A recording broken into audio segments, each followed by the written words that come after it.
Hello दोस्त, मैं हूं मार्डे और आप सभी को फिर से स्वागत करता हूं मार्डे क्लासेस में। और आज हम लोग गुणनखंड ज्ञात करेंगे। तो देखो दोस्त, गुणनखंड ज्ञात करने से पहले मैं थोड़ा सा बेसिक कॉन्सेप्ट में बताना चाहूँगा। तो देखते हैं बेसिक कॉन्सेप्ट है क्या। तो देखो दोस्त, अगर ए का स्क्वायर दे दिया है, इसका मतलब ए इंटू ए लिख सकते हैं। इसको आपको पता होना बहुत जरूरी है। तो देखो दोस्त, अगर एक्स का क्यूब दे दिया है तो इसको क्या लिख सकते हैं, एक्स इंटू एक्स लिख सकते हैं। ये वाला आपको पता होना बहुत जरूरी है।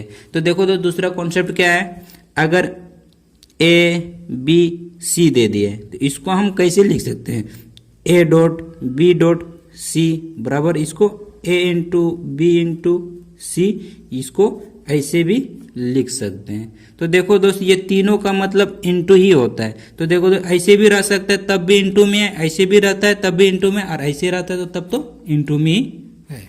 ये तीनों का मतलब इंटू ही होता है। आई होप आपको ये वाला समझ में आ गया होगा। तो चलिए वीडियो को शुरू करते हैं। तो देखो दोस्त, सबसे पहला नंबर क्वेश्चन कैसे सॉल्व करेंगे देख लेते हैं। तो देखो दोस्त, इसको क्या करना है, कुछ नहीं करना है, एकदम सीधा दिमाग लगाना है। क्या सीधा दिमाग लगाना है, ये 9 है ना दोस्त, ये 9 को तोड़ करके क्या लिख सकते हैं, 3 इंटू 3 लिख सकते हैं ना दोस्त। अब देखो दोस्त, यहाँ पे कुछ नहीं है तो मतलब इंटू है। अब देखो ए का स्क्वायर कहने का मतलब ए दुगो है, मतलब ए इंटू ए। अब यहाँ क्या इंटू है तो मतलब इंटू दे देंगे। अब बी है तो बी, प्लस है तो प्लस। अब देखो दोस्त, 12 को तोड़ करके लिख सकते हैं 3 इंटू 4। अब यहाँ पे कुछ नहीं है तो इंटू है, अब ए है तो ए, और यहाँ पे भी कुछ नहीं है तो इंटू है। अब बी का स्क्वायर मतलब बी इंटू बी, ये चीज ऐसे लिख सकते हैं। तो देखो दोस्त, अब क्या करेंगे, तीसरा स्टेप, इसको कॉमन निकालेंगे। तो देखो दोस्त, जो इन दोनों में मिलेगा उसको कॉमन निकालेंगे। तो देखो दोस्त, यहाँ से भी 3 और यहाँ से भी 3 कॉमन निकालेंगे। तो देखो यहाँ से 3 कॉमन निकालें। अब देखो दोस्त, यहाँ से भी ए और यहाँ से भी ए, तो यहाँ से भी ए कॉमन निकालें। अब देखो दोस्त, और क्या मिलता है इन दोनों में, यहाँ से भी बी और यहाँ से भी बी कॉमन निकालें। कॉमन कैसे निकाला जाता है, जैसे इन दोनों में मिलेगा तभी एगो बाहर निकालेंगे। अब देखो दोस्त, अब तो नहीं मिलता है, अब क्या करेंगे, जो नहीं मिलता है उसको ब्रैकेट के अंदर लिख देंगे। तो देखो ये 3 नहीं मिला, ये वाला 3 लिख देंगे। अब क्या नहीं मिला, और ए नहीं मिला। अब प्लस है तो प्लस। अब देखो दोस्त, ये क्या है 4, ये 4 नहीं मिला, और क्या नहीं मिला, ये बी नहीं मिला। अब देखो क्या करेंगे दोस्त, इसको 3 इंटू ए इंटू प्लस बी है ना दोस्त, तो इसको क्या लिख सकते हैं, 3 ए बी लिख सकते हैं ना। अब देखो तो इसको 3 ए लिख सकते हैं, प्लस है तो प्लस, ये 4 बी लिख सकते हैं। देखो दोस्त, यही इसका गुणनखंड हो गया। आई होप आपको समझ में आ गया होगा।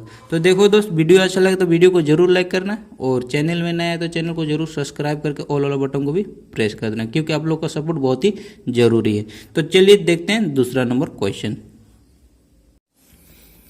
अब देखो दोस्त, 2 नंबर का क्वेश्चन भी सेम इसी प्रकार बनाएंगे। तो देखो दोस्त, क्या लिख सकते हैं, ये 6 को क्या लिख सकते हैं दोस्त, 2 इंटू 3 लिख सकते हैं ना दोस्त। अब यहाँ पे कुछ नहीं है तो इंटू, एक्स कितना है, एगो है तो एगो। अब यहाँ कुछ नहीं है तो इंटू। अब देखो तो वाई कितना है तो वाई दूगो है तो दूगो लिख देंगे।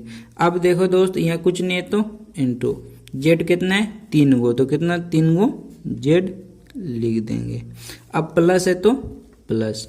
अब देखो दोस्त, ये 15 को क्या लिख सकते हैं, 3 इंटू 5 लिख सकते हैं ना दोस्त।